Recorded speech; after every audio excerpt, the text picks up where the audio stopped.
ৰাজনীতিৰ পৰা সন্ন্যাস নলয় নৰেন্দ্ৰ মোদীয়ে। তৃতীয় কাৰ্যকাল বিচাৰিলে মোদীয়ে। 400 আসনৰ লক্ষ্য নৰেন্দ্ৰ মোদীৰ। 100 দিন কষ্ট কৰিবলৈ দলীয় সতীৰ্থলৈ আহ্বান।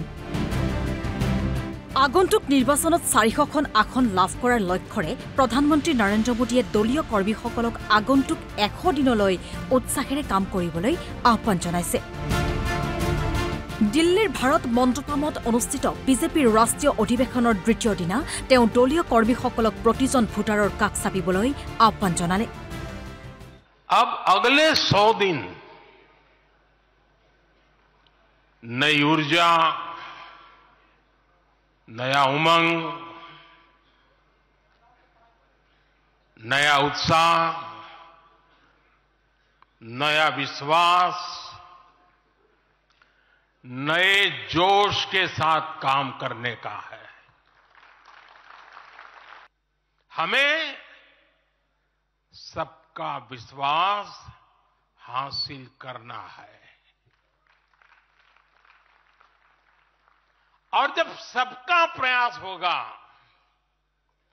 तो देश की सेवा के लिए सबसे ज्यादा सीटें भी बीजेपी को ही मिलेगी।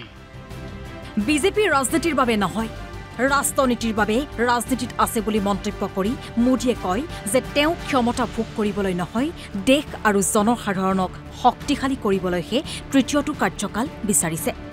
एक बार एक बहुत बड़े नेता मुझे मिले मेरे प्रधानमंत्री पद के दूसरे कार्यकाल पे। बोले, मोदी जी प्रधानमंत्री बनना बहुत बड़ी बात है, आप बन गए।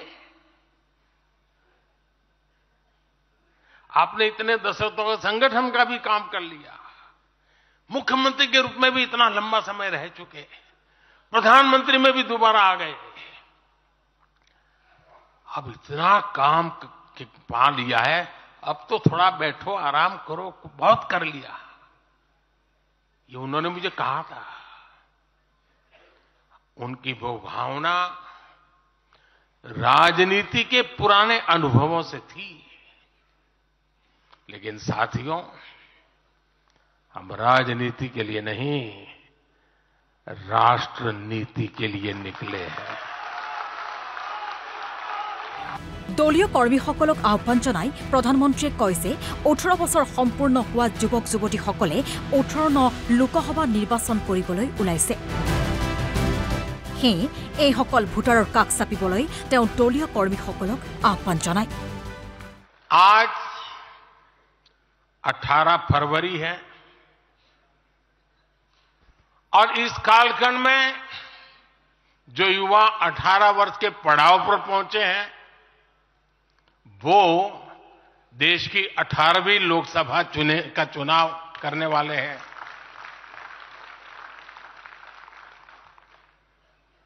अगले 100 दिन हम सबको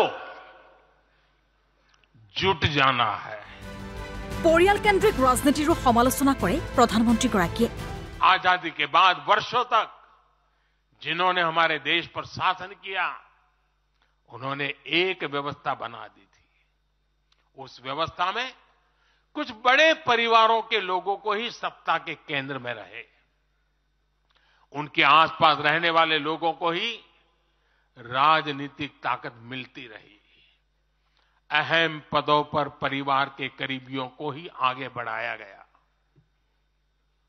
हमने इस व्यवस्था को भी बदल दिया। हमने नए लोगों को मौका दिया कि वो हमारी व्यवस्था का हिस्सा बने और परिणाम ला करके दिखाएं। इससे व्यवस्था में नयापन आया। প্ৰধানমন্ত্ৰী মোদীয়ে কয় যে এনডিএ চৰকাৰে দশক দশক ধৰি বাকী থকা কামবোৰ সমাধানৰ বাবে সাহস দেখুৱাইছিল আৰু অযোধ্যাত ৰাম মন্দিৰ নিৰ্মাণ কৰি চৰকাৰে 5 শতিকাৰ অপেক্ষাৰ অন্ত পেলাইছিল। আজি গৃহমন্ত্ৰী অমিত শ্বাহে আগন্তুক লোকসভা নিৰ্বাচনক মহাভাৰত যুদ্ধৰ সৈতে তুলনা কৰি দৃঢ়তাৰে কয় যে প্ৰধানমন্ত্ৰী মোদীয়ে বিজেপি নেতৃত্বাধীন শিবিৰৰ নেতৃত্ব দি দেশৰ উন্নয়নৰ বাবে কাম কৰি থকাৰ বিপৰীতে বিৰোধী খোৱা কামোৰাত ব্যস্ত হৈ আছে। साथियों, आप यहां से एक नए संकल्प के साथ अपने क्षेत्र में जाएं। अब की बार 400 पार, अब की बार इस मिशन पर हमें जुट जाना है। आप सबको मेरी तरफ से अनेक अनेक शुभकामनाएं हैं। News desk report NV news.